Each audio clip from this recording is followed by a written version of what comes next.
1절부터 보시죠. 여호와께서 이같이 말씀하시되 보라 내가 멸망시키는 자의 마음을 일으켜 바벨론을 치고 또 나를 대적하는 자 중에 처하는 자를 치되 내가 타국인을 바벨론에 보내어 치질하여 그 땅을 비게 하리니 재앙의 날에 그를 애워 치리로다. 활을 당기는 자를 향하며 갑주를 갖추고 선자를 향하여 쏘는 자는 그 활을 당길 것이라. 그 청년들을 아끼지 말며 그 군대를 진멸하라.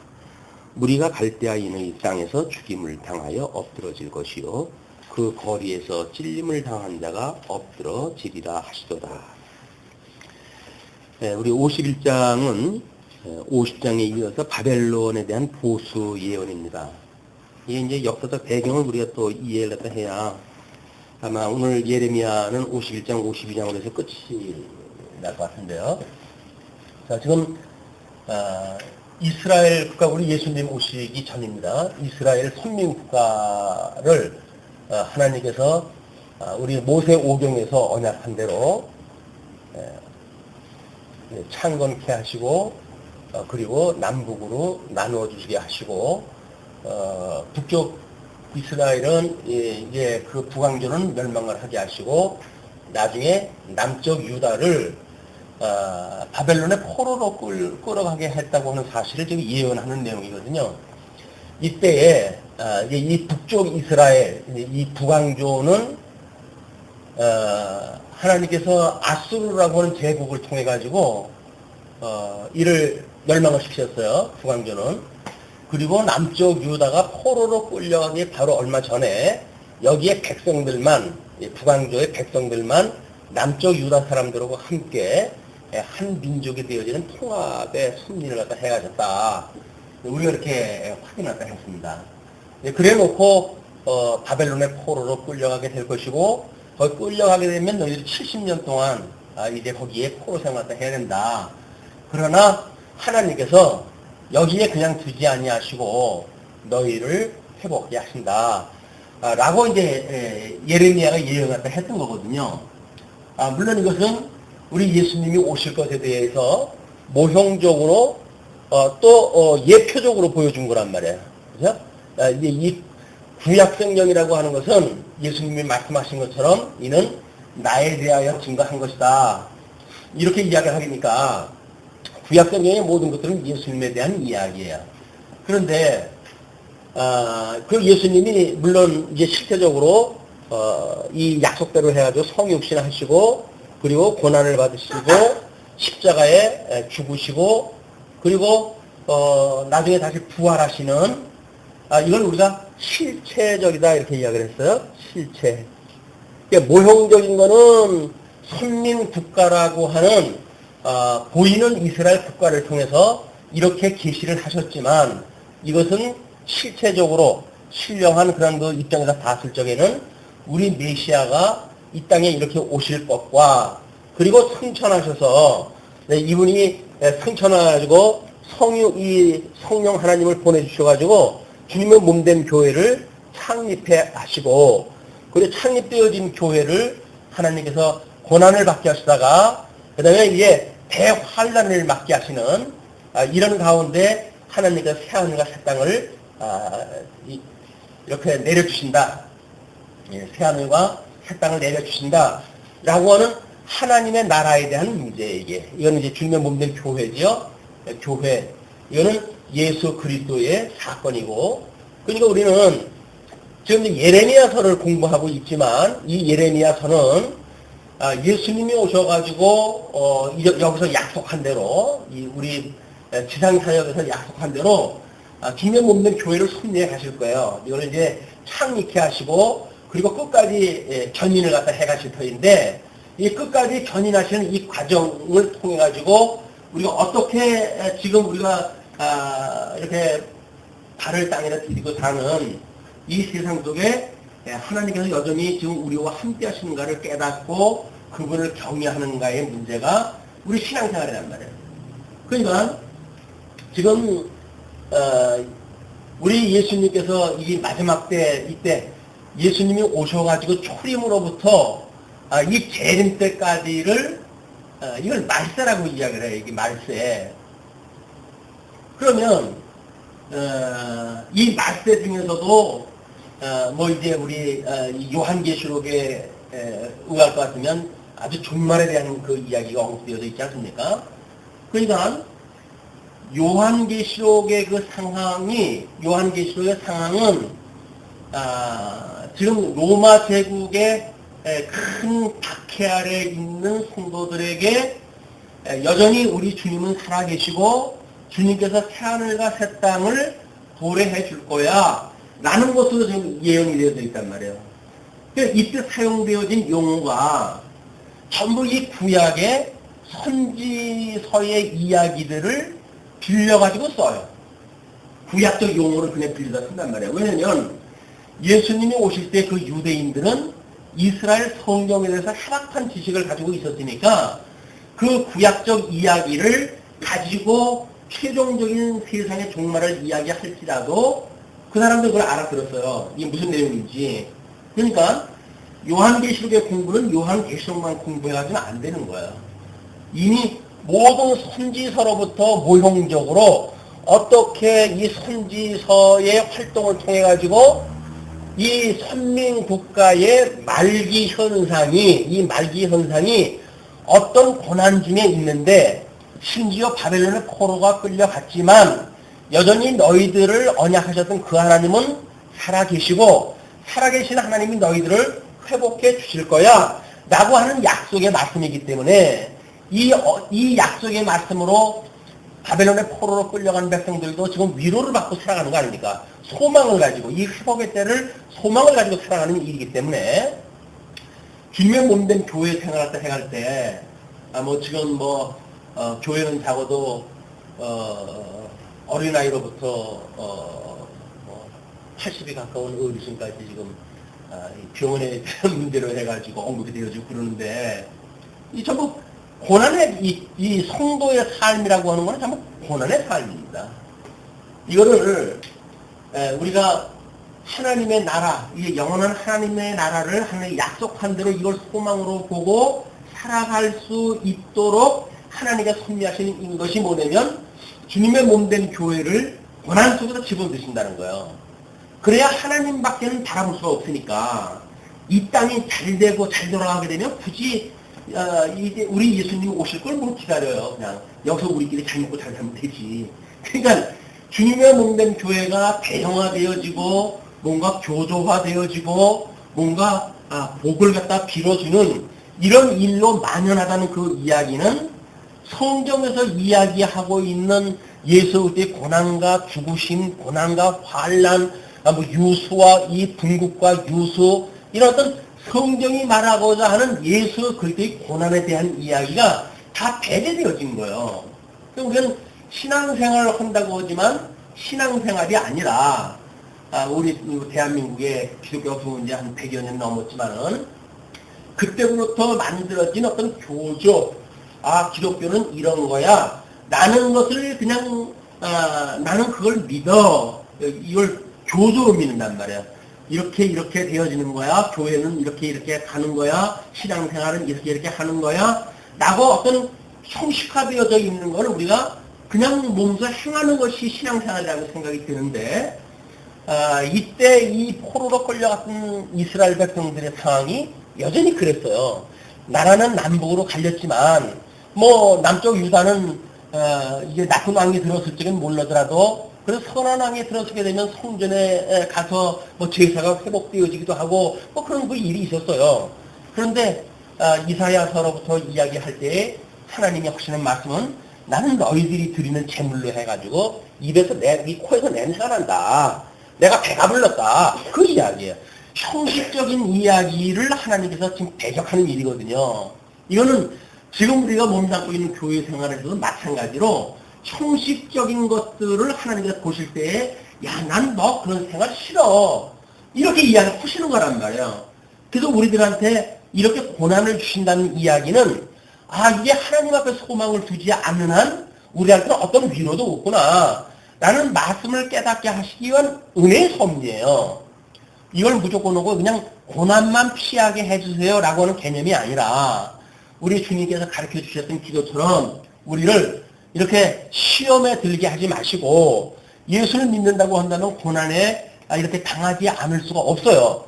그러나 하나님께서 우리를 죽었던 우리를 살리셔서 하나님의 백성으로 삼아주셨으니까 예수 그리스도의 고난에 참여했고 남은 고난을 채우라고 했던 하나님의 그 약속에 의해서 내가 남은 고난을 채우고 있는 거니까 그 고난 때문에 시험에는 들게 하지 말아주세요. 왜? 이 하나님의 은혜가 왜 이런 고난의 섭리가 무엇인지 의미를 모르게 되면 우리 시험에 들잖아요.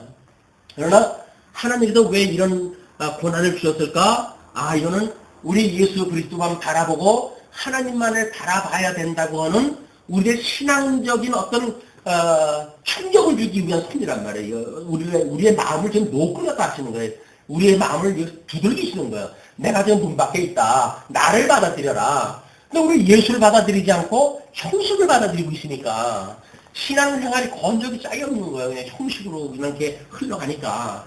그래서 예수를 믿고 뭐 이렇게 하는 많은 그 노인의 이제 뭐 앞으로는 더 그런 문제가 많아질 수밖에 없어요.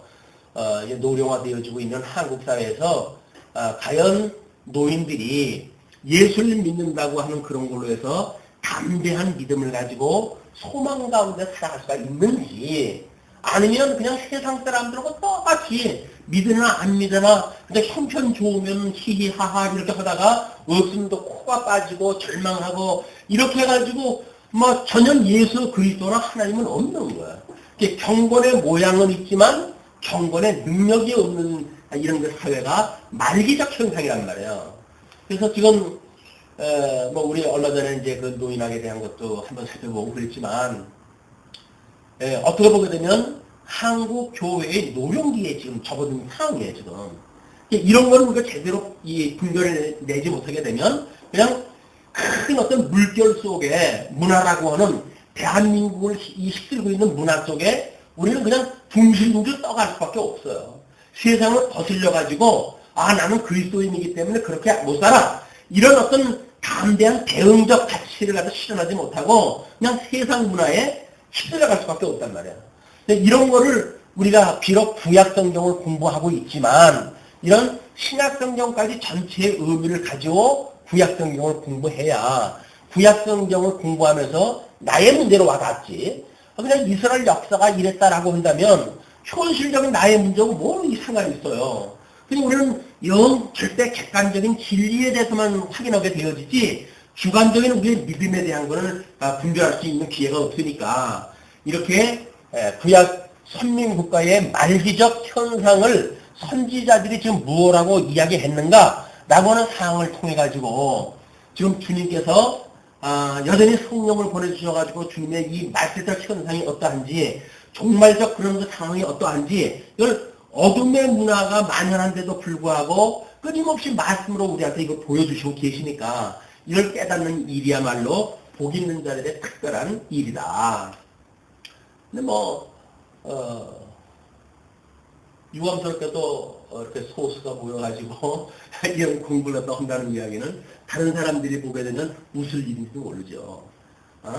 무슨 그 일이라고 보여지지만 하나님의 말씀이라고 하는 이 전체적인 생명의 말씀의 근거를 갖다 해서 우리가 볼진데 이 진리의 체계라고 하는 건 다수의 있는 게 아니잖아요.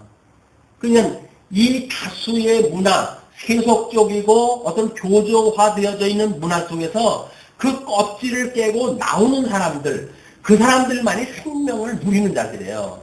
이게 부활주일날 왜 계란을 가지고 삶고 뭐 아이들한테 거기다 그림을 그리고 하게 합니까? 그 부활의 이치를 깨닫게 하는 거란 말이에요. 그냥 어떤 알이라고 하는 갇혀져 있는 세계가 아니라 그 세계 바깥의 세계로 우리가 그 껍질을 뚫고 나오는 이 생명의 약동을 하는 것, 이것이 소위 말하는 말씀운동이다. 예, 뭐 교회 간판은 말씀운동 교회라고 이름을 붙여놓고 말씀이 운동이 없다고 한다면 이건 무늬만 말씀 운동인 거예요. 무늬만. 그래서 지금 말씀 운동이라고 하는 거는 개인적인 삶에서도 끊임없이 그러는 것이 약성되어지는 겁니다. 과거에 뭐 이렇게 잘 익숙해져 있는 거에 그냥 머무르는 것이 아니라 새로움을 끊임없이 우리가 봐야죠. 새로움을. 얼마 전에 박람회가 끝이 났지만 익숙함 그리고 새로움 그리고 또 뭐가 있다고 그랬어요? 예? 없어요. 하려니까 익숙함 그리고 새로운 시대가. 그러니까는 우리는 살면서 어떤 속옷을 입으면 좀 불편하잖아요. 얼마나 입어야 익숙해진단 말이에요. 근데 익숙해지게 되면 익숙해진 거에 사람들이 그냥 안주하고 싶은 것이 인간 심리예요. 근데 말씀의 운동은 결코 익숙함에 머물러 있지 않게 합니다. 늘 새로움을 추구하게 되어져요. 그래서 우리가 개혁교회라고 이야기를 하는 거예요. 과거의 구교, 천주교 이쪽에서는 그냥 익숙해져 있는 거에 머무르는 사람들이에요. 전부 조항을 만들고 뭐 이렇게 해가지고 뭐 신앙도 전부 문답으로 해가지고 되어져 있고 무슨 모든 예식도 다 이렇게 정례화가 되어져 있어요. 그냥 거기는 어떤 사람이 그냥 예식을 해도 마찬가지예요. 다른 거 아무것도 없어요. 왜? 그냥 그 사람들은 그렇게 정해져 있는 순서대로만 하면 되니까.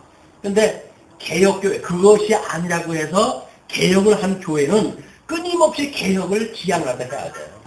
머물러져 있다고 하는 것은 죽은 겁니다. 정체라고 하는 건 이미 죽은 거예요.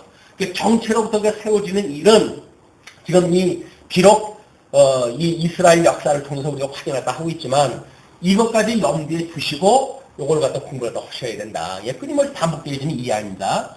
그러니까 처음에는 버거울지도 모르죠. 참 성경 66권 전체를 우리가 이 구조를 가지고 이야기를 해야 되니까. 근데 어느 정도 구도가 잡히게 되면 맨날 그 얘기야. 왜? 성경 66권 얘기는 똑같으니까. 그 얘기를 가지고 우리가 오늘 어떤 부분에 대한 걸 확인하고 있으니까 전체 속에서 부분을 확인하는 이런 것들이 어떤 오류가 없게 되어진다. 왜냐면 66권 장대한 성경 구절 중에서 한두 구절을 읽고 만약에 그걸 해석한다고 한다면 그는 성경 66권의 구조 속에서 말하고자 하는 것을 벗어나기가 쉽죠. 그건 주관적으로 설명할 수밖에 없으니까. 그러나 66권이라고 하는 전체 성경 속에서 해석을 하게 되면 곁길로 갈 수가 없어요. 이 구조를 벗어날 수 없는 거예요. 그렇기 때문에 성경은 전체 속에서 부분을 조망하는 것이 매우 필요하다. 그런 그 이야기입니다. 그런데 여기서 보니까 지금 여호와께서 이같이 말씀하실 때 보라 내가 멸망시키는 자의 마음을 일으켜 얘는 이 아수르가 망하고 그 다음에 이제 바벨론 제국이 등장을 했다 한 거거든요. 그런데 이 바벨론 제국이 등장을 했다 하고 남쪽 유다를 포로로 끌어갈 만큼 온 이 중동 일대를 장악을 하고 있었던 제국이에요. 그리고 다니엘서 보게 되면 금머리에 비교할 만큼 대단한 문화를 이루고 있었던 나라입니다. 그래서 옛날 어떤 이란이라든지 이락이라든지 이런 데서 끊임없이 그들이 추구하는 것이 신바벨론 제국이에요. 자기네들 그 영화가 조상들이 누렸던 그 영화를 자기네들도 알거든요.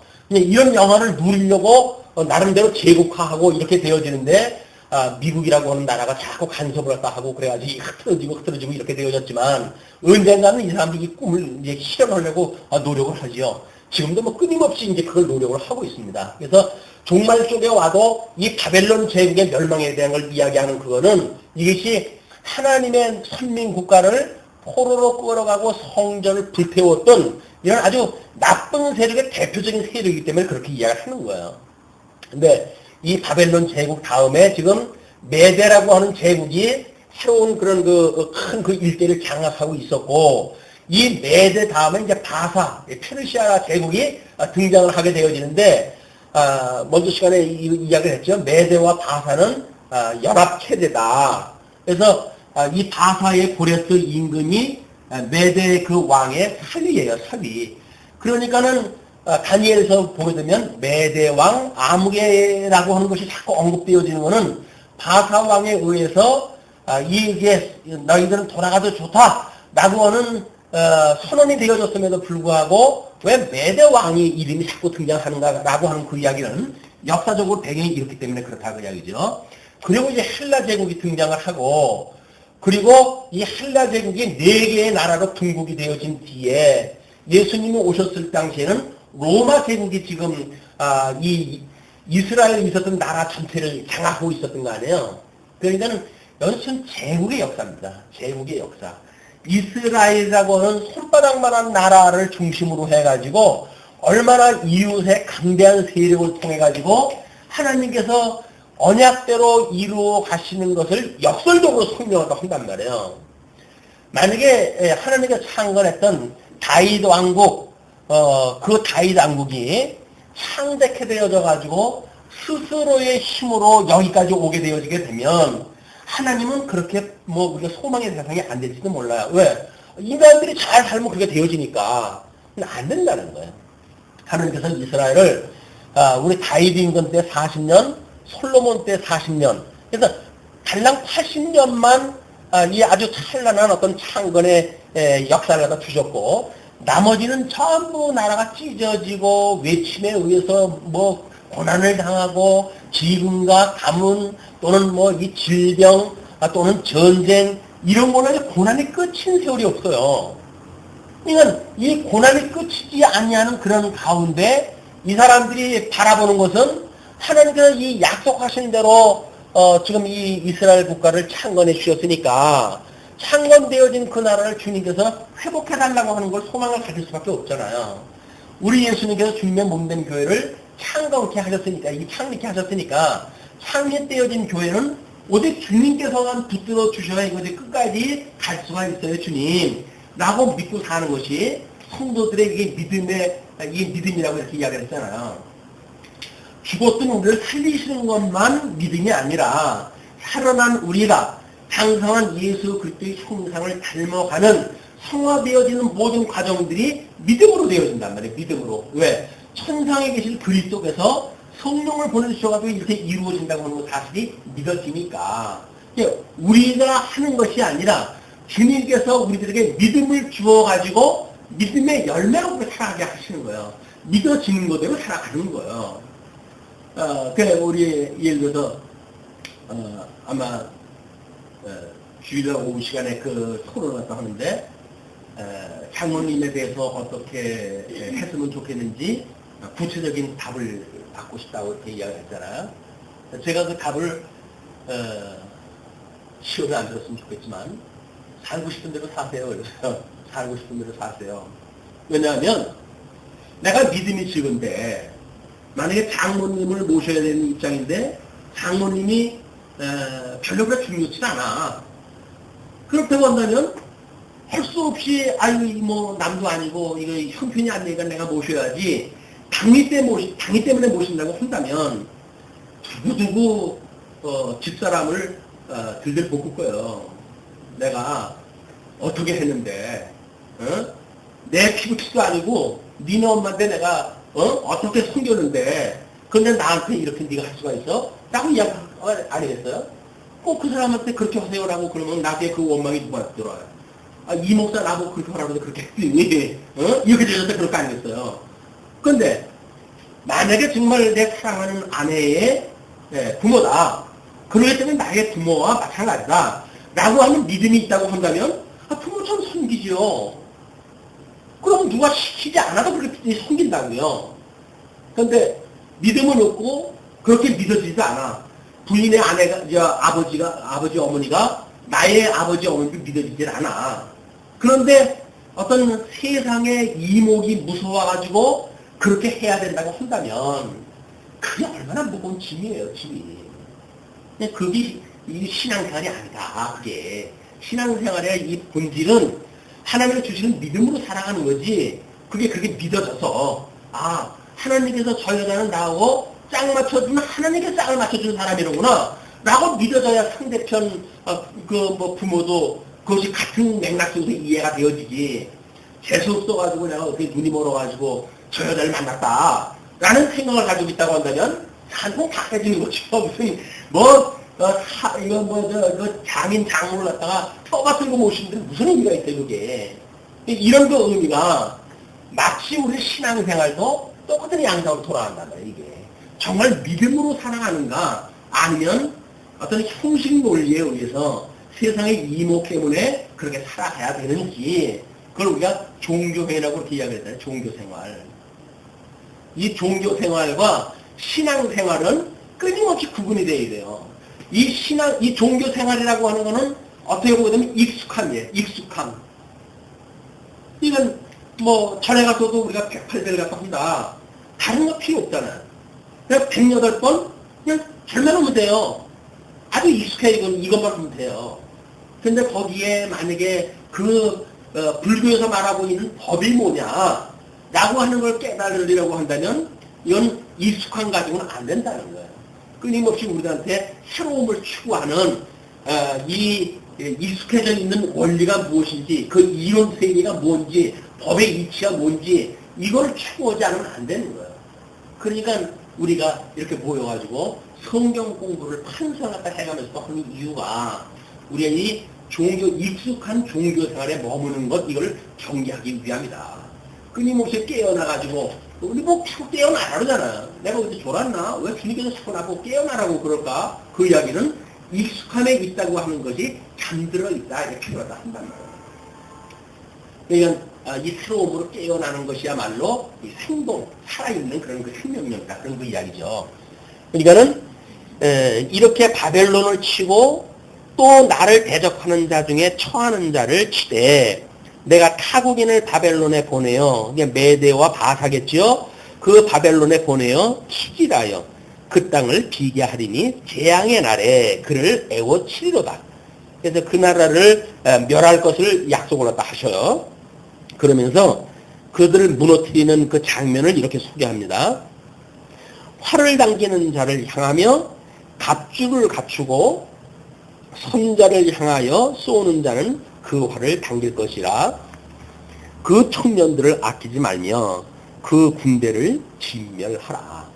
이 사람들이 가지고 있는 이 갑주, 갑옷을 입고 예를 들어 적군이 쏘는 화살을 막을 수 있을 만큼의 그런 무장이 되어졌다고 할지라도 하나님께서 그냥 활을 당기라는 거예요. 그냥 활을 쏘라는 거예요.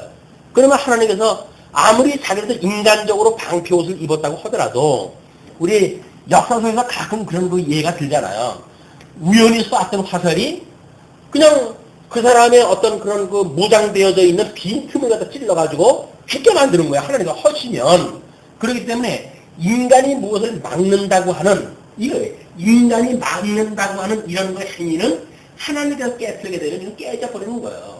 너희는 그런 거 상관없이 화살을 당겨라. 그렇게 이야기를 하고 그 군대를 진멸하라고 이야기를 하지요. 그러면서 무리가 갈대아인의 땅에서 죽임을 당하여 엎드러질 것이고 그 거리에서 찔림을 당한 자가 엎드러지리라 하시도다. 하나님께서 이제 바벨론이 무너진 걸 이렇게 설명을 다 한 거예요. 그러면서 5절로부터 14절까지 하나님이 이스라엘을 공고하사 바벨론을 징벌하십니다. 거기서 말하는 공고는 이렇게 하라라고 하는 공고가 아니라 돌아볼 곤자에 돌아볼 고자예요. 그러니까 하나님이 사랑하시는 이스라엘 백성들을 사랑하시는 이스라엘 백성들이니까 이들이 바벨론의 포로가 끌려간 것이 하나님이 얼마나 마음이 아프시겠어요. 사랑하는 자들이 지금 포로를 당하고 있으니까. 그래서 이런 것들로 인해 가지고 좀 바벨론을 하나님이 치시는 그런 그 일이다 그 얘기입니다. 예, 바벨론 징벌을 갖다 이렇게 이야기를 하시죠. 그래서 이스라엘과 유다가 이스라엘의 거룩하신 자를 거역함으로 죄가가 땅에 가득하나 그 하나님 만군의 여호와에게 버림을 입지 아니하였나니 바벨론 가운데서 도망하여 나와서 각기 생명을 구원하고 그의 죄악으로 인하여 끊침을 보지 말지어다. 이는 여호와의 보수의 때니 그에게 보복하시리라. 하나님께서 이스라엘 백성들을 구원하시기 위해서 그들을 멸하시는 거기 때문에 하나님에게 이 버림을 입지 아니한 사람들, 남아있는 자들, 이게 소위 남은 자 사상이라는 거예요. 여기서 창건되어지고 대단한 사람들이 와가지고 선민국가를 세웠고 라고 하는 사람들이 구원에 다 참여가 되어지는 것이 아니라 하나님께서 이 고난 중에 집어넣어가지고 전부 걸름장치 갖다 이제 해가는 거 아니에요. 이게 속아내는 거예요, 전부. 믿음에 합당치 않은 자를 다 속아내고, 그리고 하나님의 부르심에 합당한 자들만 남겨놓고 이 자들만 회복에 참여하게 하신단 말이에요. 그냥 부르심을 받은 사람들은 많습니다. 예수님 와가지고 모든 사람들이 전도하잖아요. 대한민국에 복음 안 들어가는 데가 없을 거예요. 뭐 예수 선당 불신지요. 그 시끄럽게 뭐 스피커로 해가지고 온 천지 다니면서 하니까 복음을 못 들어가지고 예수 안 믿는다고 하는 사람은 없어요. 문제는 그렇게 되어졌음에도 불구하고 하나님께서 정말 그런 그 복음을 귀담아 듣고 마음을 열고 예수 그들 영접하고 그리고 하나님의 나라의 기업에 동참한 자는 소수인 거예요. 뭐 우리 한국 처음에 복음이 한창 뭐 이게 불일듯 일어날 때 1200만이니 1000만이니 그러지 않았어요? 근데 지금은 안 돼요. 사람들이 자꾸 빠져나가가지고. 그게 자기네들은 이성이 발달해가지고 자기네들 스스로 빠져나간다고 생각을 하지만 하나님께서 걸러내는 거예요, 이게. 믿음에 합당치 않은 사람들을 걸러내는 거예요. 그러니까 내가 봤을 적에는 내가 교회를 안 나가는 것 같은데, 내가 믿지 않은 것 같은데, 사실은 믿음의 주관자가 되시는 하나님께서 우리들로 믿지 못하게끔 해가지고 도태가 되어지게끔 만드신다. 그러니까 우리가 정말 우리 어떤 가까운 사람들을 위해서 이 믿음에 지켜지게 하시기 위한 이런 그 간구, 기도, 이런 것들이 필요한 때입니다. 왜냐면 지금 하나님께서 무화과 나무에 그런 그 선풍의 과일이 떨어지듯 그렇게 하나님과 바람을 일으키는 시대이기 때문에 우리가 가까운 사람들을 위해서 기도할 때다. 끊임없이 우리가 기도하고 하나님의 뜻이 아니되면 어쩔 수 없지만 그럼에도 하나님의 뜻이 있는데도 불구하고 그걸 모른다고 한다면 더 그 고난 속에 살아갈 수밖에 없잖아요. 그들을 위해서 기도할 때가 지금 아마 이렇게 어둠이 만연한 현재 시대가 아닌가 이런 생각이 듭니다. 자, 그러면서 7절 바벨론은 여호와의 수중에 온 세계로 취케 하는 금잔이라. 금잔이 나오잖아요. 요한계시록에도 짐승을 탄 음녀가 뭘 들고 있어요? 금잔을 들고 있어요. 그게 성도들의 피입니다. 그 성도들의 피를 그들이 즐기고 있는 거거든요. 하나님이 그거를 망하게 하시겠다는 거죠. 열방이 그 포도주를 마시고 인하여 미쳤도다. 이 사람이 피를 보면 정말 미쳐버립니다. 요즘 어떤 그 연속곡에서는 미쳐버리겠네 이런 그 대사를 가지고 자꾸 반복하던데, 미쳐버리겠네. 이미 다 미치는 세상이에요. 이 세상은 지금 신문을 보게 되면 미치지 아니한 거를 찾아볼 수가 없어요. 전부 미친 일들로 그냥 꽉 차요, 신문에. 이것이 만약에 우리들한테 그냥 익숙함으로 이렇게 굳어져 간다고 한다면 너무 비참하잖아요. 너무 비참하잖아요. 말도 안 되는 다 미쳐 돌아가는 이 세상 속에 나도 똑같이 미쳐 돌아가는 거에 익숙해져 생긴다고 한다면 이거 우리가 깜짝 놀랄 일이겠죠. 깜짝 놀랄 일이에요. 이 말씀을 듣고 깜짝 놀라가지고 뭔가 새로움을, 생명을 우리가 되찾아야 되는 이런 그 위기의식을 느끼는 일이야말로 말씀 운동에 의해 가지고 찔림을 받는 일이에요. 말씀의 운동에 의해 가지고 말씀을 듣고 우리가 찔림을 받고 십계로 돌아가는 회복되어지는 그런 이 회복의 역사가 그런 맥락으로 봤을 땐 우연인 것 같지만 집사님이 이 말씀을 다시 듣게 된 거는 이 회복에 참여되어진 증거라고 보여집니다. 환영합니다. 자, 그러면서 바벨론이 졸지에 넘어져 파멸되니, 그래서 아무리 거대한 세력이라도 하나님께서 넘어지게 하시게 되면 졸지에 넘어진대요. 그래서 건강이 좋다고 해가지고 자고 할 일도 아니고, 또 우리가 무엇이 단단한 반석이 있다고 해가지고 교만한 일도 아니다. 하나님께서 무너뜨리려고 한다면 영원불사할 것 같은 것도 졸지에서 무너뜨리는 것이 하나님의 능력이다. 이로 인하여 울라. 그 창상을 인하여 유향을 구하라. 혹 나으리로다. 그때나 이때나 어떤 민속적인 그런 그 치료 행위가 있잖아요. 그때는 이제 향치료를 통해 가지고 이제 나을 수가 있는 거니까 그런 예를 들어 가지고 혹 나을지 모르니까 너희들이 미쳐 돌아간 데로부터 이제 울고 창상을 인해 가지고 그 유향치료를 갖다 해라, 그런 그 이야기죠.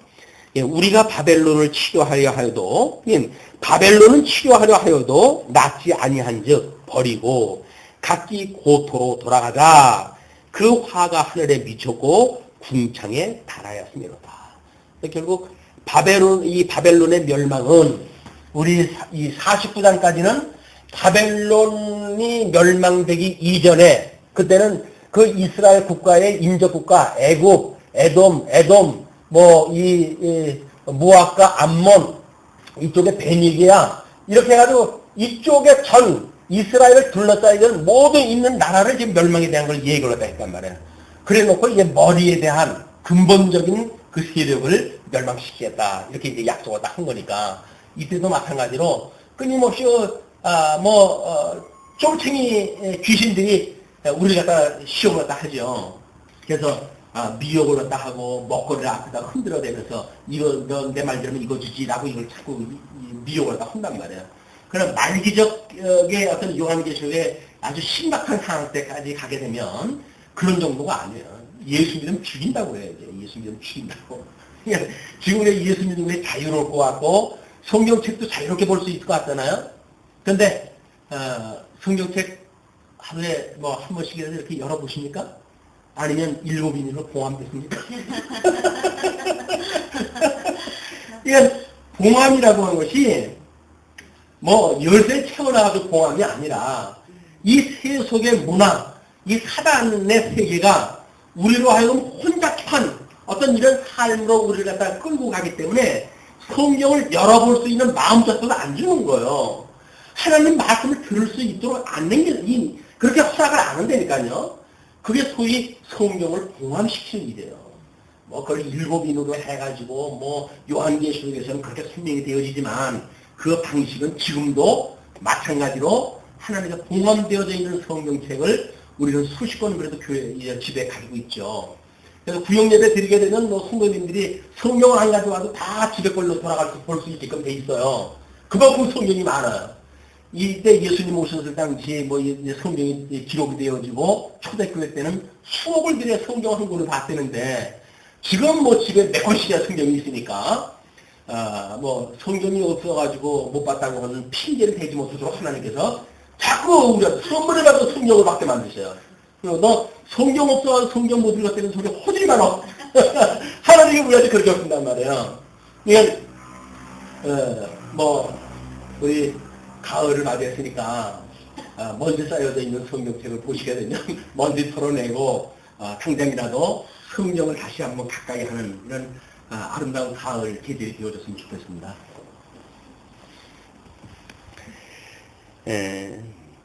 여호와께서 우리 의를 드러내셨으니 오라 시온에서 우리 하나님 여호와의 일을 선포하자. 이제 하나님의 회복에 대한 그 이야기를 그렇게 하신 뒤에 15절로 19절 우상 숭배의 어리석음을 이렇게 이야기합니다. 화살을 갈며 방패를 굳게 잡으라. 여호와께서 메대 왕들의 마음을 격발하사 바벨론을 멸하기로 뜻하시나니 이는 여호와의 보수하시는 것 곧 그 성전에 보수하시는 것이라. 그래서 메대 왕의 마음을 격동시켜가지고 바벨론을 무너뜨린다는 걸 이야기하죠. 우리 다니엘서 가게 되면 메대 바사가 끊임없이 연결되어져 있기 때문에 그걸 바사 제국으로 보는데 그렇게 보여지게 되면 성경이 풀리질 않아요. 자, 그렇게 한 뒤에 바벨론 성벽을 향하여 길을 세우고 튼튼히 지키며 파수꾼을 세우며 복병을 베풀어 방비하라. 이는 여호와께서 바벨론 거민에 대하여 말씀하신 대로 경영하시고 행하심이로다. 그냥 바벨론 성벽을 튼튼하게 이렇게 만들어라 그 얘기죠. 왜? 그래야 하나님은 무너뜨리는 것을 시각적으로 효과적으로 보여줄 수가 있으니까. 그래서 많은 물가에 거하여 재물이 많은 자여 내 탐남의 한정 내 결국이 이르렀도다. 탐심으로 가득 찬 바벨론 제국, 이런 그 제국의 끝이 가까웠다 그 얘기죠. 만군의 여호와께서 자기로 맹세하시되 내가 진실로 사람을 황충같이 내게 가득히 하리니 그들이 너를 향하여 소리를 높이리라 하시도다. 이래서 그 멸망에 대한 이야기가 여기까지예요. 그 다음에 15절서부터의 그 이야기는 우상 숭배의 어리석음에 대해서 여호와께서 그 권능으로 땅을 지으셨고 그 지혜로 세계를 세우셨고 그 명철로 하늘을 펴셨으며 천지 창조하신 것로부터 이제 풀어나갑니다. 우리 하나님의 어떤 전능성 이런 걸 보게 되면 그 양자 물리학에서 사람들이 인식 세계를 이야기할 때 우리가 이런 어떤 인식의 원리를 갖다 모르고 있으면 침상에서 바닥으로 내려갈 때 내려갈 수가 없다는 거예요. 왜냐면 천하만한 낭떠기가 될 수가 있는 거니까. 그런데 우리들이 인식하기는 요거는 그냥 발만 살짝 내려놓으면 발이 닿는 곳이야 라고 믿어지는 것이 우리가 그 믿음의 세계예요. 그래 믿으니까 그게 믿어지는 거예요. 양자학적인 원리로 보게 되면 그렇지 않을 수가 있다는 거예요. 그러나 우리가 살고 있는 공간에서는 우리가 익숙하게 이렇게 익어져 있는 그 인식의 세계는 이거는 내가 발만 조금만 내려도 내 발이 바닥에 닿아 라고 하는 믿음을 가지고 그렇게 살아가는 거예요. 우리가 그냥 믿지 않는 사람들도 양자 물리학의 입장에서 보게 되면 믿음을 가지고 살아가는 거예요. 다 이렇게 세상이 돌아가고 이렇게 되는 걸로 이게 자꾸 우리가 사는구나. 태양이 뜨고 지고 끊임없이 반복되어지니까. 그러니까 하나님께서 이런 어떤 인간사를 이야기할 때 욥의 것도 마찬가지지만 끊임없이 창조로부터 모든 이야기를 하시는 것은 그 기초화 되어지는 것이 하나님이 없었다는 거예요. 모든 우주 만물의 창조 하나님이 없었다는 거예요. 근데 우주 만물의 창조는 그냥 자연이라고 치부하고 그리고 나서 우리들이 살아가는 삶에 대하여 내가 한다고 하니까 모순이죠.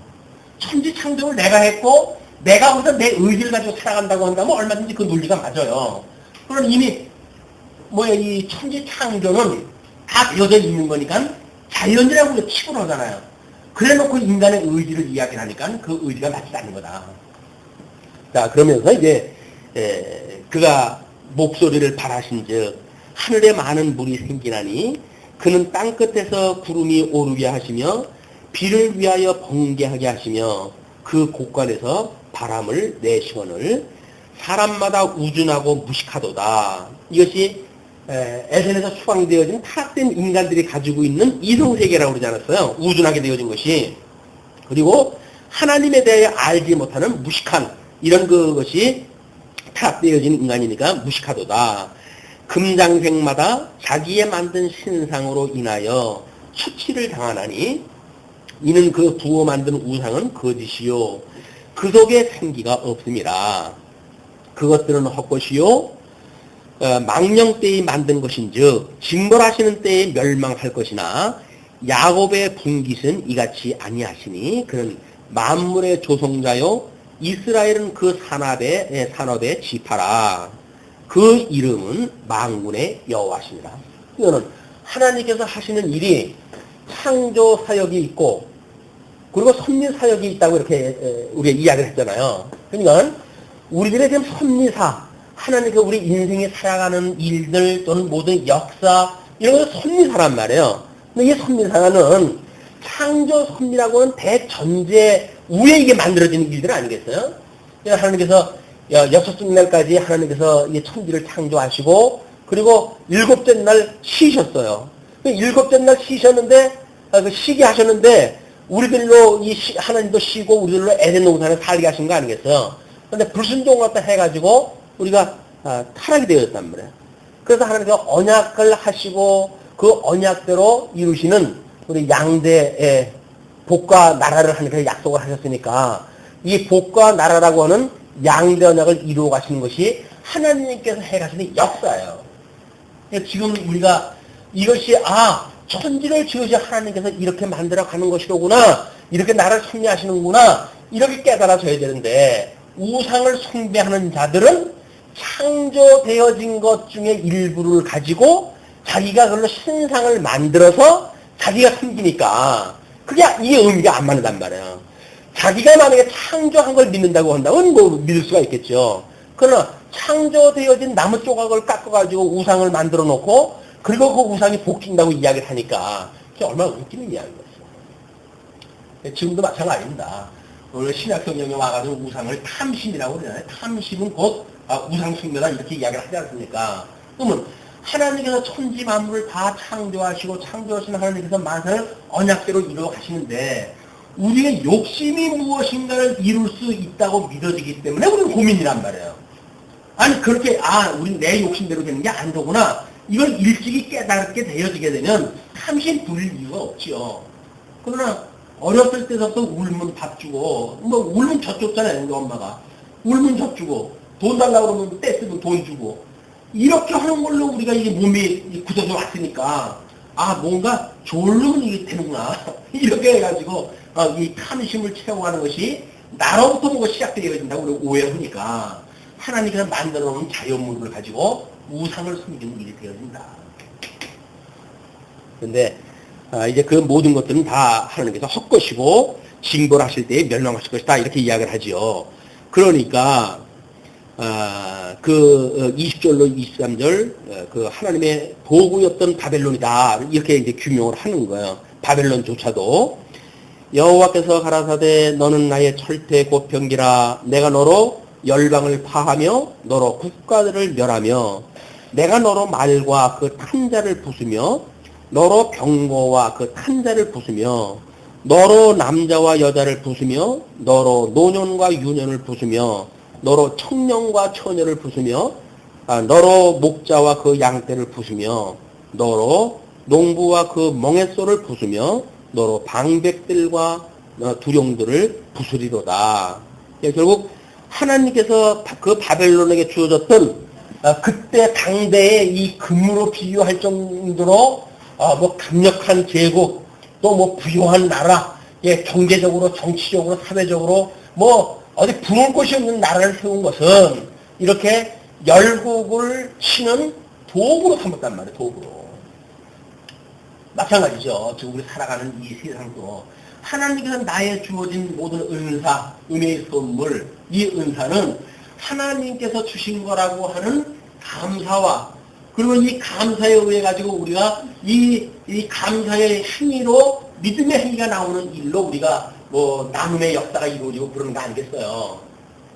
내가 왜 골변냐? 내가 이게 땀 흘려가지고 본 돈을 왜 널 줘? 라고 하는 인색한 것은 마치 이 탐심이라고 하는 건 똑같은 개념이에요. 그러나 우리가 하나님께서 나한테 이걸 재물도 건강도 하나님께 주셨구나 라고 하는 걸 믿어졌을 때 우리는 교회 생활도 가능하고 다른 사람들의 부재 활동도 가능하고 다른 사람들을 위한 뭐 지도 생활도 가능하고 이렇게 되어질 거란 말이에요. 하나님의 은혜로 나의 은혜의 선물로 주셨다고 믿었을 때 이게 감사가 되어진다. 감사할 수 있는 사람들이 봉사를 하게 되어지는 거다. 이 모든 감사는 봉사를 하게 되어지죠. 그러나 감사한 마음이 없이 봉사를 하게 되면 내가 생색내게 바빠요. 내가 어떻게 해야 거야.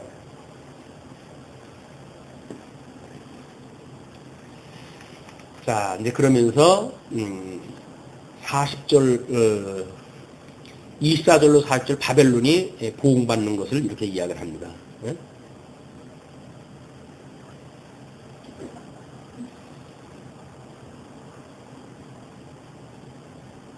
다른 데를 읽었어요? 네. 20, 네. 그들이 너희 목전에 시온에서 모든 악을 행한 대로 내가 바벨론과 갈대아 모든 거민에게 갚으리라. 여호와의 말이니라. 나 여호와가 말하노라. 온 세계를 멸한 멸망의 사나. 그래서 여기서 사나라고 하는 것도 염두에다 두셔요. 그러면 요한계시록에 되면 음녀가 앉아있는 7산이 나오고 그러니까.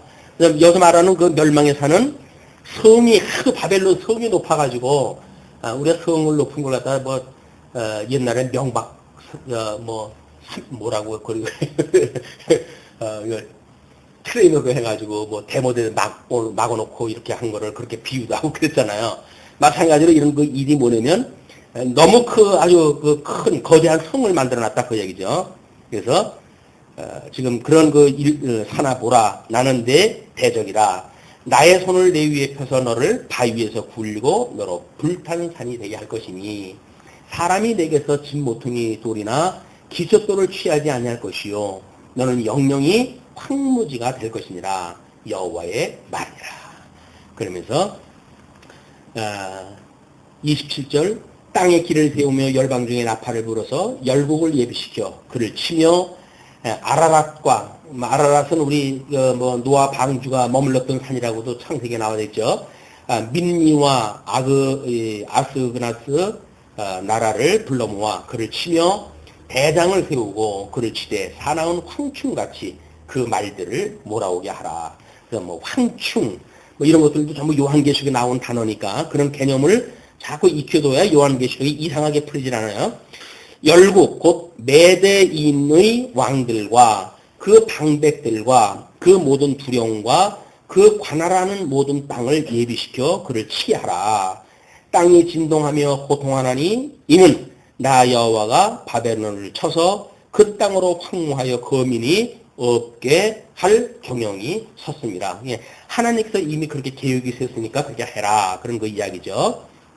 바벨론의 용사는 싸움을 그치고 그 요새에 머무르나 기력이 쇠하여 여인같이 되며 그 거처는 불타고 그 문빗장은 부러졌으며 보발꾼이 달려 만나고 사자가 달려 만나서 바벨론 왕에게 고하기를 그 성읍 사방이 함락되었으며 모든 나루는 빼앗겼으며 갈밭이 불탔으며 군사들이 두려워하더이다 하리라.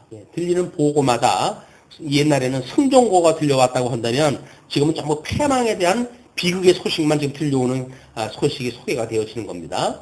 그러면서 만군의 여호와 이스라엘의 하나님 이같이 말씀하시되 딸 바벨론은 때가 이른 타작마당과 같은지라 미구에 멀지 않아서 추수 때가 이루리라 하시도다. 이 타작마당, 이른 타작마당이라고 하는 것은 타작마당이 되기 전에 준비되어진 그런 그 상황이니까 그 추수 때가 이제 가까워졌다 그 얘기죠. 타작마당으로 쓸 때가 이미 다 돼갔다 그 이야기입니다.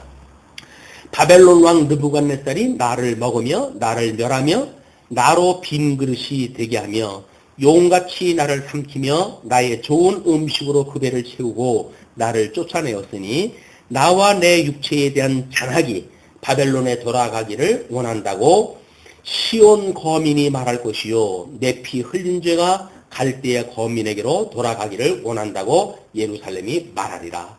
이런 성도들의 모든 기도가 결국은 바벨론 세력을 이 세력을 멸망시킬 때 불로 쏟아져요. 그게 우리들이 너희들의 원수를 위하여 축복하라고 그러잖아요. 그러면 그의 머리 위에 숯불을 갖다 피우는 것이다. 그렇게 이제 신약성에서 이야기를 하는데 요한계시록에 가게 되면 이제 성도들의 기도가 대접을 가지고 하나님 앞에 올리게 돼요. 그래 놓고는 거기에 이제 그 진노의 대접을 쏟게 되어지는데 그 진노의 대접을 쏟게 될 때 불이 전부 떨어지게 되어집니다. 이건 그들에게 피를 흘리게 하고 억울하게 함을 했던 사람들의 머리 위에 그 불들이 전부 떨어지는 거예요. 숯불을 피우게 되는 일이죠. 그러므로 여호와께서 이같이 말씀하시되 보라 내가 내 송사를 듣고 너를 위하여 보수하여 그 바다를 말리며 그 샘을 말리리니 사실은 이것들 때문에 바벨론의 그 부가 창출됐던 그런 그 자연적인 배경들이거든요. 바벨론이 황폐한 무더기가 되어서 시랑의 거처와 놀람과 치젓거리가 되고 거민이 없으리라. 그들이 다 사자같이 소리하며 어린 사자같이 부르짖으며 열정이 일어날 때에 내가 연회를 베풀고 그들로 취하여 기뻐하다가 영영이 잠들어 깨지 못하게 하리라. 여호와의 말이니라. 그래서 한때 좋을 적에는 말없이 좋지만 그는 하나님께서 멸망의 징조다. 그래서 믿는 사람들의 때도 마찬가지입니다. 평안하다 할 때 마지막 때가 온다고 그랬거든요. 지금 우리가 어떤 경제적으로나 모든 어떤 21세기의 문화적으로나 너무 평안한 시대에 산다고 하는 그 이야기는 위기가 가까이 왔다고 봐야 돼요. 거기서 자꾸 위기의식을 봐야 되지.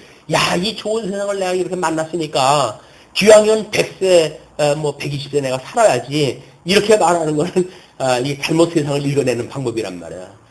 이 세상이 좋을 적일수록 왜 이렇게 평안한 세상이 오지? 하나님의 나라는 고난이 임해야 된다고 그러는데요. 고난이 아니라 평안한 세상이 올까? 그 이야기는 우리가 말세가 가까이 왔다고 감지가 돼야 되는 거죠. 내가 그들을 끌어내려서 어린 양과 수양과 수염소가 보수장으로 가는 것과 같게 하리라. 끝으로 41절부터 46절까지, 아니구나. 41절부터 44절까지 놀림이 될 바벨론의 멸망에 대해서 이렇게 이야기를 합니다. 슬프다 세상이 함락되어도다. 온 세상에 칭찬받는 성이 빼앗겨도다. 슬프다 바벨론이 열방 중에 황폐하여도다. 바다가 바벨론에 넘치며 그 많은 파도가 그것에 덮여도다. 그 성읍들은 황폐하여 마른 땅과 사막과 거민이 없는 땅이 되었으니 그리로 지나가는 인자가 없도다. 내가 배를 바벨론에서 벌하고 그 삼킨 것을 그 입에서 끌어내리니 열방이라 하시는 그에게로 흘러가지 아니하겠고 바벨론 성벽은 무너지리로다. 바벨론에서 그 믿었던 신들도 하나님께 다 벌을 갖다 없이겠다고 이야기를 합니다. 그 다음에 45절로 58절까지 바벨론의 멸망과 선민의 해방에 대해서 이렇게 선언을 갖다 합니다. 나의 백성아, 너희는 그 중에서 나와 각기 나 여호와의 진노에서 스스로 구원하라. 너희 마음을 겁약하게 말며 이 땅에서 들리는 풍소를 인하여 두려워 말라. 풍소는 이 해에도 있겠고 저 해에도 있으리라. 경내에는 강포함이 있어 가는 길이 서로 치리라. 그러므로 보라, 날이 이르리니, 소문이 일어나겠다고 예수님께서 마지막 때를 설명한 그런 그 이야기입니다. 그러므로 보라, 날이 이르리니 내가 바벨론의 조각한 신상들을 벌할 것이라. 그 온 땅이 치욕을 당하겠고 그 살육당한 모든 자가 그 가운데 엎드러질 것이며 하늘과 땅과 그 중에 모든 것이 바벨론을 인하여 기뻐 노래하리니 이는 파멸시키는 자가 북방에서 그에게 오민이라. 여호와의 말이니라. 결국은 이제 우리 자연들도 회복의 때를 기다린다고 그랬잖아요. 모든 자연이 회복의 때를 기다려요. 예수님 오실 때도 마찬가지고 궁극적으로는 새하늘과 새 땅이 도래했을 때 저주받았던 모든 세상이 불타 없어지고 그리고 새하늘과 새 땅이 도래되어진다. 이렇게 보시면 됩니다. 그러면서 가령 바벨론이 하늘까지 솟아오른다 하자. 그 성을 높여 경고히 한다 하자. 멸망시킬 자가 내게로부터 그들에게 이 말이니 여호와의 말이니라. 그래서 바벨탑처럼 사람들이 인간적으로 하나님의 어떤 역사 섭리를 심판을 면하고자 한다고 할지라도 아무런 도움이 안 된다는 이야기죠. 그러면서 바벨론에서 부르짖는 소리여 갈대아인의 땅에 큰 파멸의 소리로다. 이는 여호와께서 바벨론을 황폐케 하사 그 떠드는 소리를 끊으심이로다. 그 대적이 많은 불에 요동함같이 요란한 소리를 발하리니. 이 물이 요동함, 이 요란한 소리는 물 끓일 때 그런 소리가 들리잖아요. 얘는 주부들이 차 끓이다가 맹물을 끓일 때 100도가 이르기까지는 임계치에 이를 때까지는 조용해요, 물이. 그러나 임계치가 100도가 넘어서게 되면 그냥 뭐 요동을 치잖아요. 그런 걸 보시면서 아, 이게 세상 끝날의 모습이 이렇구나 이렇게 보셔야지. 아, 끓으니까 이제 차 넣어도 되겠네 뭐 이렇게 그냥 그렇게만 가지 말자 그 얘기예요. 곧 멸망시키는 자가 바벨론의 임함이라. 그 용사들이 사로잡히고 그들의 활이 꺾이도다. 여호와는 보복의 하나님이시니 반드시 보응하시리로다. 만군의 여호와라 일컫는 왕이 이같이 말씀하시되 내가 그 방백들과 박사들과 감독들과 간장들과 용사들로 취하게 하리니 모든 그런 그 위정자들 그들이 영영이 자고 깨지 못하리라. 만군의 여호와가 이같이 말하노라. 바벨론의 넓은 성벽은 온전히 무너지겠고 그 높은 분들은 불에 탈 것이며 백성들의 수고는 헛될 것이요 민족들의 수고는 불탈 것인즉 그들이 쇠폐하리라 하시니라. 바벨론의 멸망을 구체적으로 그렇게 설명을 해주신 뒤에 끝으로 59절로 64절까지 스라야를 통한 바벨론의 멸망을 이렇게 예언을 합니다.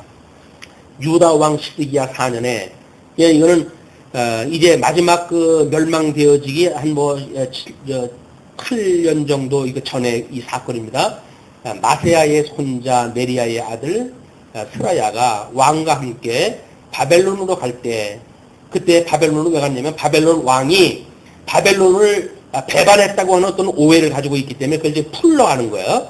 갈 때에 선지자 예레미야가 그에게 말씀을 명하니 스라야는 시종장이더라.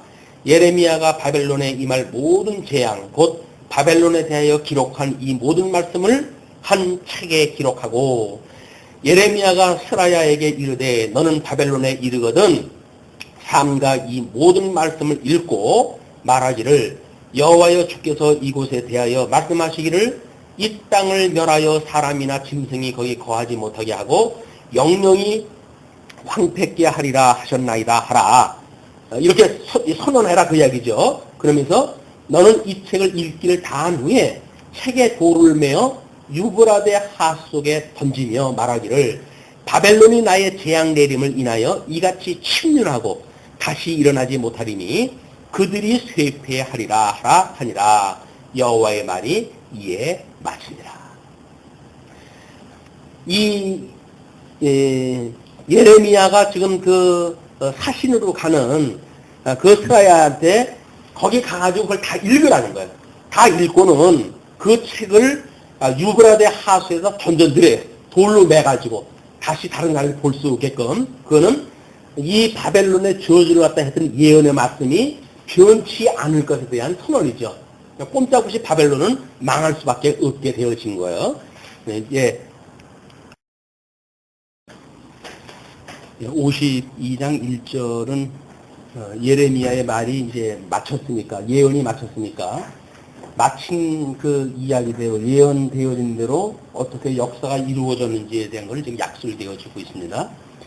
예, 먼저, 52장 1절서부터 3절까지 시드기야가 바벨론을 배반하는 사건이 벌어져요. 시드기야가 위에 나갈 때 나이 21세라 예루살렘에서 11년을 치게 하니라.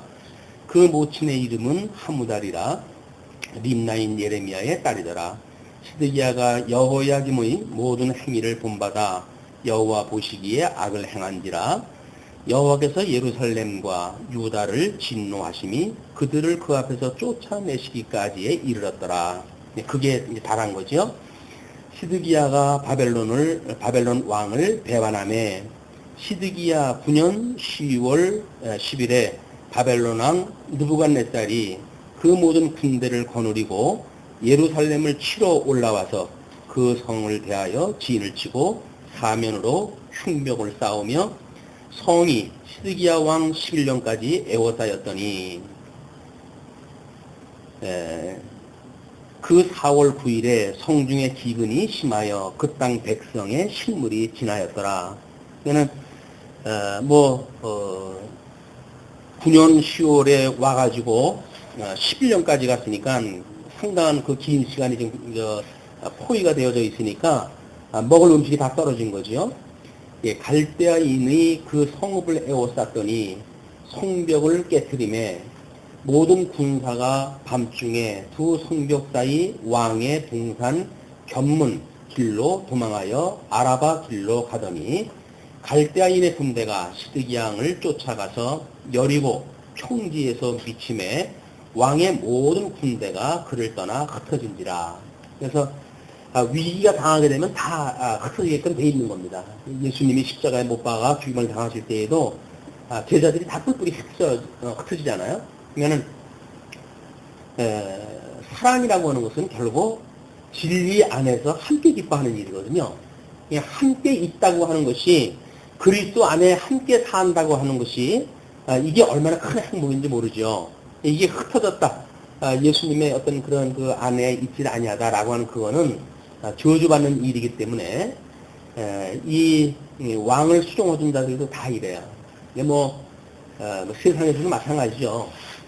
정승집 개가 죽으면 손님들이 줄을 있지만은 정승 자체가 죽게 되면은 잔치집이 빈대는 거 아니에요? 그 상가집이. 사람들이 이해관계에 의해서 이렇게 얽히기 때문에 하나님하고 진리의 관계로 얽히는 진리와 함께 기뻐하는 이것이 사랑이다. 교회에서 사랑의 관계를 오해하게 되면 옆에 사람 보고 사랑합니다. 이렇게 인사하는 것이 사랑이라고 하는데 그건 사랑이 아니에요. 종교 생활에서 이야기하는 익숙함에 대한 표현이죠. 그것이 사랑이 아니라 옆에 사람 우리 손을 붙들고 다 같이 보시고 인사하시겠습니다. 이렇게 하게 되면 사랑합니다. 이렇게 이제 하고 그러잖아요. 이건 한두 살 먹은 애들도 아니고 어른들을 모셔놓고 그렇게 하는 거는 예의가 아니죠. 예, 사랑의 그 어떤 형식적인 거에 묶어놓는 그런 그 일들을 우리가 경계해야 된다. 그렇기 때문에 예, 기독교가 이게 윤리 종교가 아니라는 거예요. 기독교는 윤리 종교가 아닙니다. 예, 윤리라고 하는 건 인간과 인간 사이에 어떤 관계를 맺고 살아가는가에 대한 걸 중심으로 해서 만들어진 교회인데, 이 종교인데, 이 종교가 추구하고 있는 이 윤리는 전부 세속적인 종교예요.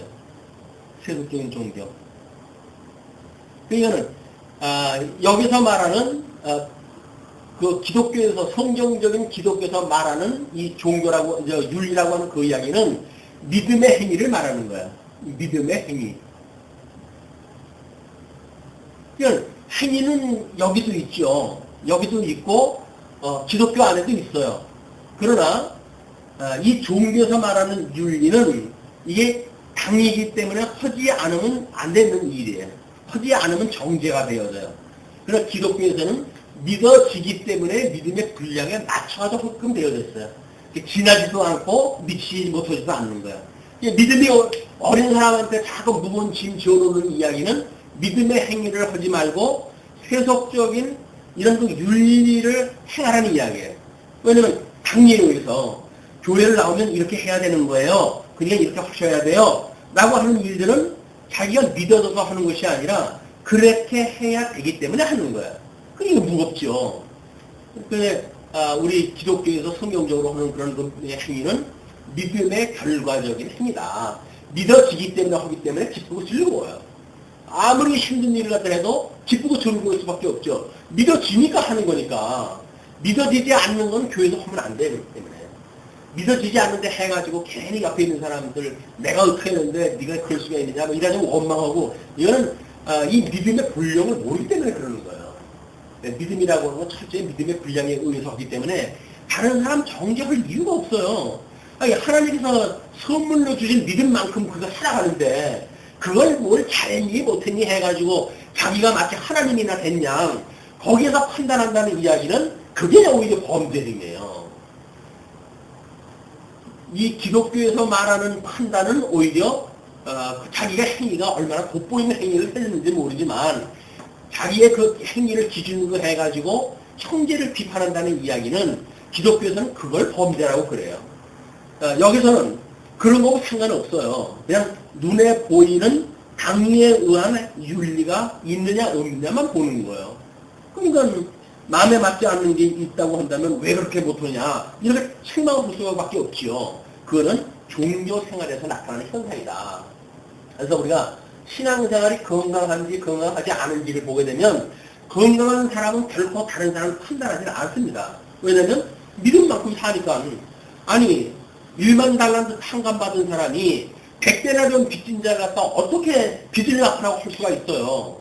자기가 죄 사함 받은 것만 해도 은혜가 넘치는데 다른 사람이 자기 눈에 봤을 때 죄라고 여겨져서 정죄를 한다면 그건 곧 무슨 얘기예요?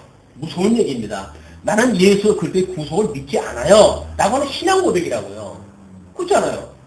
내가 만약에 다른 사람을 정죄한다고 한다면 나는 예수 그리스도의 구속을 믿지 않아요. 라고 하는 신앙 고백이에요.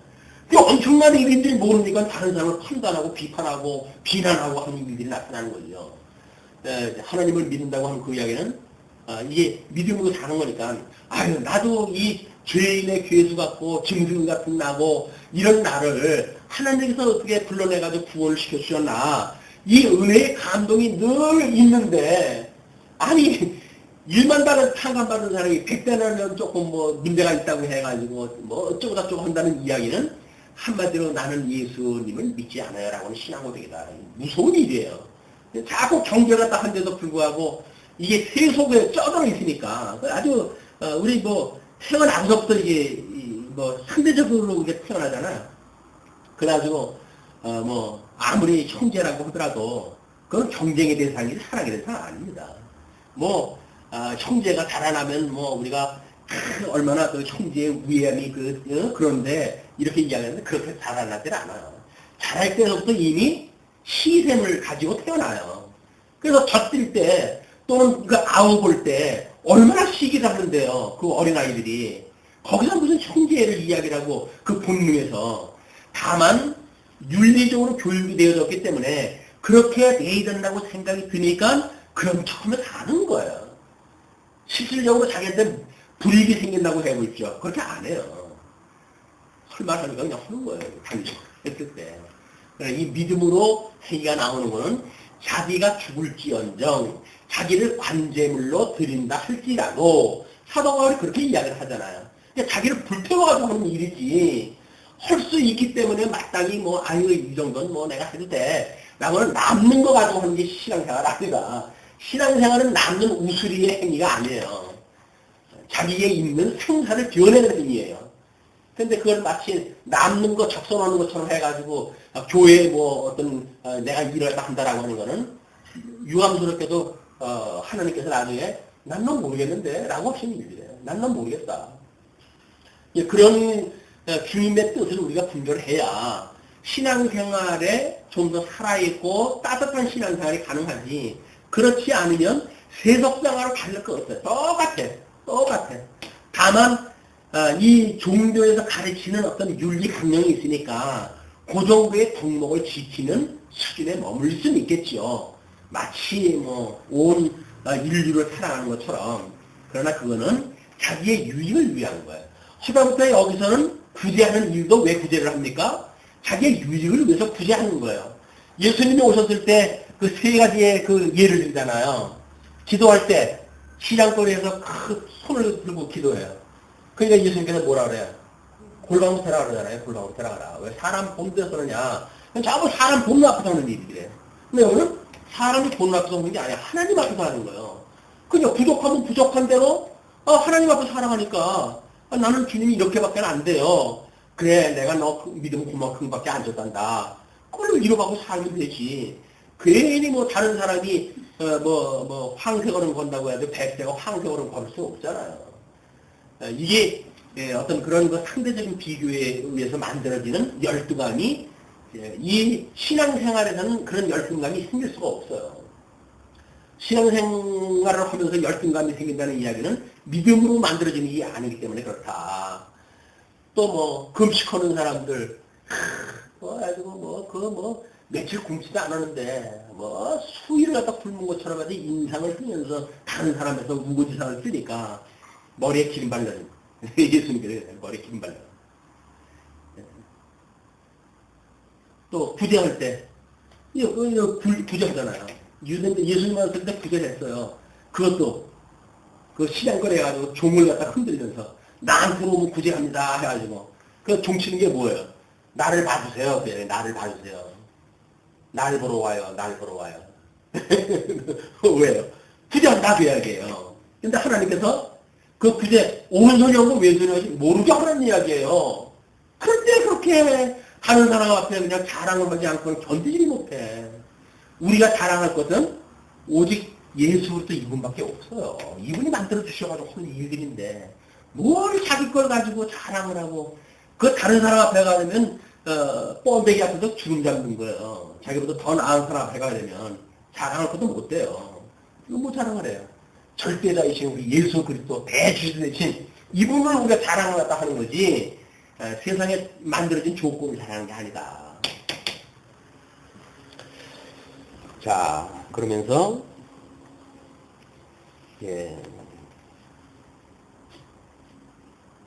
그 갈대한 8절 갈대아인의 군대가 시드기야 왕을 쫓아가서 여리고 평지에 미치매 왕의 모든 군대가 그를 떠나 흩어진지라. 그들이 왕을 잡아가지고 하마 땅 딥나에 있는 바벨론 왕에게로 끌고 가매 그를 신문하니라. 이게 치욕적인 사건이죠. 이스라엘의 왕인데 하나님 앞에 기름 부음을 받은 자인데 적군 왕한테 끌려가가지고 신문을 받는 것이 오죽하겠어요. 이게 예수 그리스도가 만왕의 왕으로 오신 분인데 그 겨우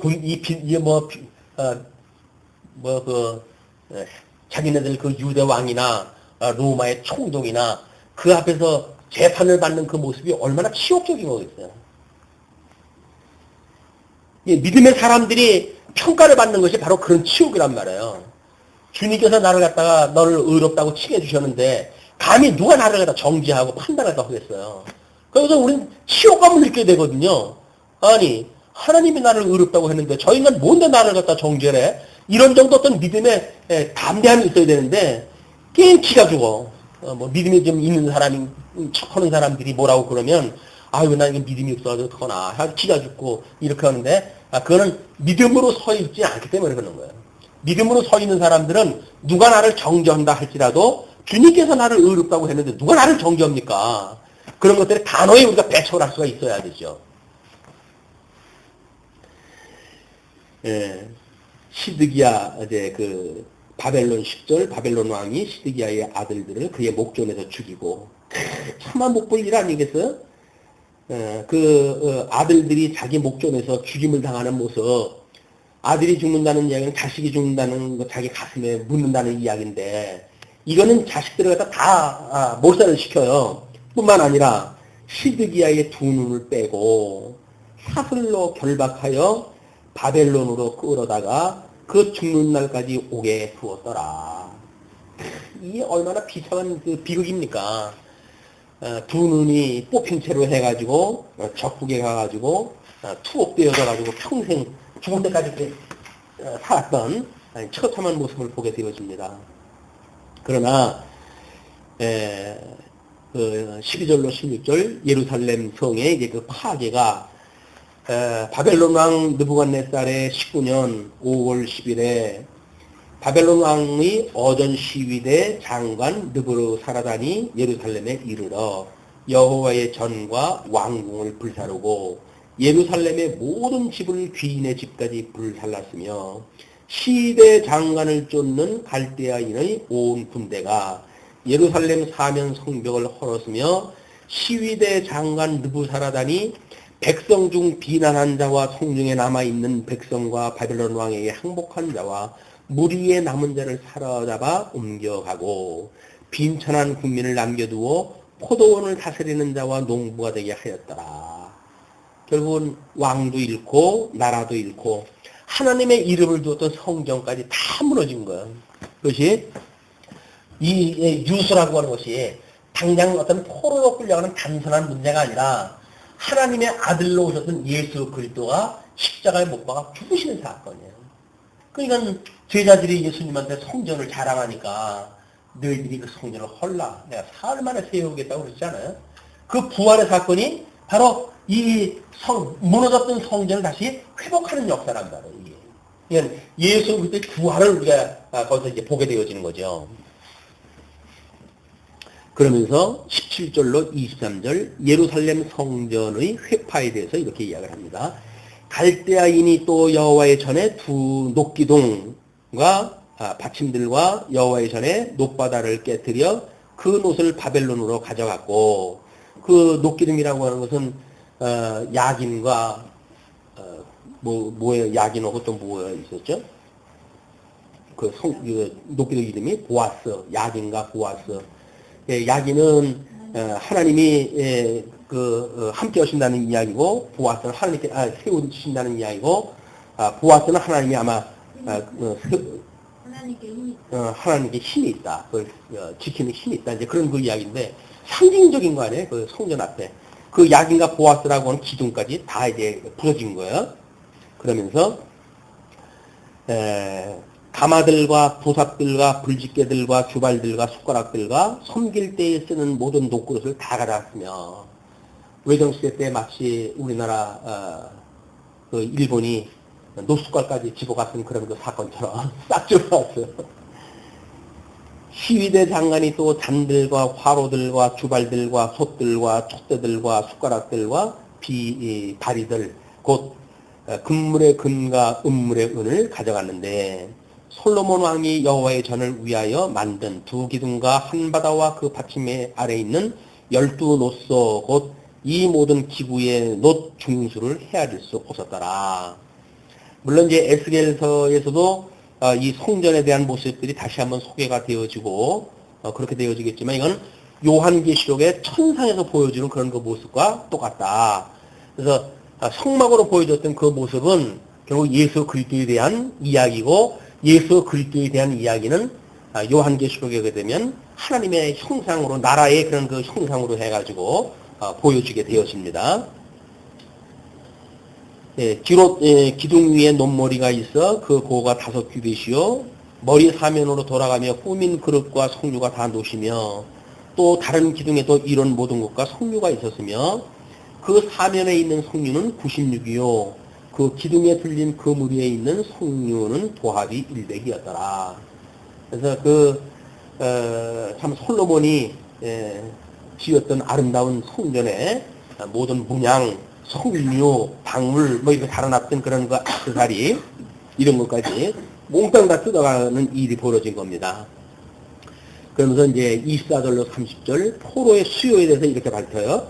시위대 장관이 대제사장 스가야와 부제사장 스가냐와 전 문지기 3사람을 잡고 또 성중에서 사람을 잡았으니 곧 군산을 거느린 장관 하나와 또 성중에서 만난 바 왕의 시종 7인과 국민을 총무하는 군대 장관의 서기관 하나와 성중에서 만난 바 국민 60명이라. 시위대 장관 느부라사단이 그들을 잡아가지고 림나 바벨론 왕에게 나아가매 바벨론 왕이 하맛 땅 림나에서 다 쳐 죽였더라. 이와 같이 유다가 사로잡혀 본토에서 떠났더라. 그래서 본격적으로 유다 이제 떠나간 걸로 끝이 난 거예요. 그래서 모든 예레미야의 예언대로 성취가 되어졌죠. 그러면서 28절 느부갓네살이 사로잡아 옮긴 백성이 이러하니라. 제7년에 유다인이 3023이요 느부갓네살의 18년에 예루살렘에서 사로잡아 옮긴 자가 832이며 느부갓네살의 23년에 시위대 장관 느부사라단이 사로잡아 옮긴 유다인의 745인이니 1차 포로 때, 2차 포로 때, 3차 포로 때 이렇게 끌려가진 사람들의 그 총수가 4,600명이 끌려간 거예요. 이 4,600명은 내노라 하는 사람들이 다 끌려갔어요. 나머지 별 볼 일 없는 사람들은 전부 이제 그 농사를 짓게 만들고 이렇게 한 것이 이때 그 상황입니다. 그러나 이제 31절로 34절 여호야긴의 혁방의 사건이 소개가 되어지는데요. 느부갓네살에 사로잡아 옮긴 백성이 이러한 이제 그 총수가 4,600인이었었고 유다 왕 여호야긴이 사로잡혀 간지 37년 곧 바벨론 왕 에월 무로닥의 즉위 원년 12월 25일에 그가 유다 왕 여호야긴을 옥에서 내어놓아 그 머리를 들게 하고, 그러면 여호야긴은 이렇게 됐잖아요. 요시야 임금에 의해서 지금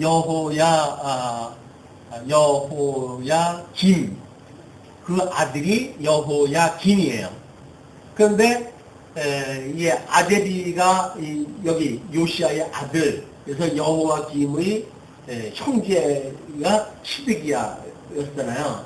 이 시드기야가 바벨론의 반역을 갖다 꾀해가지고 결국 주눅겨가지고 끌려가게 되어졌고, 바벨론에서는 여호야김이 신바벨론 정책을 썼던 사람이고 바벨론의 왕이 갖다 세웠던 사람이기 때문에 그 아들을 왕으로 여긴 거예요. 그렇기 때문에 지금 시드기야는 옥에 가다가 죽게 되어졌고, 지금 여호야긴은 다시 옥에서 내어놓아서 그 머리를 들게 하고 그에게 선이 말하고 그의 위를 그와 함께 바벨론에 있는 왕들의 위보다 높이고, 그러니까 모든 제국으로부터 포로로 끌어왔던 왕자들이 있는데 그런 그 왕들의 위보다 지금 여호야긴을 높여준 거예요. 그 죄수의 의복을 바꾸게 하고 그 일평생에 항상 왕의 앞에서 먹게 하였으며, 은혜를 입은 거지요. 바벨론 왕이 어떠한 사람인데 거기서 함께 식사가 허락되어져 있는 거예요. 이건 지금 그 예레미야가 예언을 했을 때 지금 너희들이 바벨론으로 포로로 끌려가는 것은 멸망이 아니다. 70년 있으면 회복이 되어지니까 그렇게 해야지. 괜히 쓸데없이 그걸 안 한다고 해가지고 민족적인 그런 충성심에 의해 가지고 애국과 연합을 맺어가지고 바벨론을 항거한다든지 그러지 마라. 끊임없이 그걸 이야기를 한 거거든요. 그러니까 너희들이 지금 바벨론의 포로로 끌려가는 거는 하나님께서 이 불순종으로 인했던 예루살렘 속을 하나님 다 멸망을 시키시고 회복을 시키시기 위한 가정적인 섭리야. 그냥 그 말을 들어라. 라고 했던 거를 지금 이런 형식으로 좀 보여준 거죠. 이게 아주 멸망시키는 것이 아니라 하나님께서 회복을 시켜주시기 위해서 지금 잠시 여기다 이 포로로 끌어간 거로구나. 이걸 깨닫게 하는 방법이 여호야긴을 그의 다른 사람들을 왕으로서 높이고 또 죄수의 의복도 바꿔 입게 하고 일평생을 항상 왕이 앞서 먹게 하는 거예요. 그의 쓸 것은 날마다 바벨론 왕에게서 받는 정수가 있어서 죽는 날까지 곧 종신토록 끊이지 아니하였더라. 바벨론 왕의 그런 그 은혜를 잊고 평생 살아갔던 것이 소개가 되어지면서 예레미야서가 대미를 장식하게 되어집니다. 어마어마한 지금 그 역사를 우리가 이제 확인했다 했던 거예요. 앞으로 예레미야 애가가 6장까지 소개가 되어지는데 우리는 그 예레미야 애가를 지금 그 예레미야 뒤에 4번으로 해가지고 선민의 회복에 대한 강구라고 하는 그런 내용으로 소개가 되어져 있어요. 왜냐하면 지금 이 예레미야의 구조는 선민국가 이 하나님께서 선민 백성들을 하나님께서 포로로 끌려가게 하시고 회복하게 하신다는 내용이었으니까 그 회복한다고 하는 대미를 다 이루어진 걸 지금 설명되는 것이 아니라 예레미야가 애절한 노래를 부른 강구의 내용을 가지고 하나님의 뜻이니까 강구했을 거 아니겠어요? 그냥 믿음으로 우리는 회복되어진다고 하는 걸 바라볼 수가 있겠죠. 믿음은 바라보는 것들의 실상이고 보지 못하는 것들의 증거란 말이에요. 우리가 예수를 믿고 예수님 재림을 성경에서 약속이 됐지만 아직 오시지 않은 거 아니에요. 그러나 우리는 그분을 믿음으로 바라본단 말이에요. 재림하실 그분을 믿음으로 바라보고 또 보지 못하는 그 하나님의 나라에 대한 걸 증거하고 살아가는 우리 성도의 생활인 것처럼 이때도 마찬가지로 애가 그런 그 강구의 시를 우리는 하나님께서 이루어질 걸로 미리 내다보고 4번 문항으로 삼았다. 요거를 이제 다음 시간서부터 확인을 해 나가도록 하시겠습니다.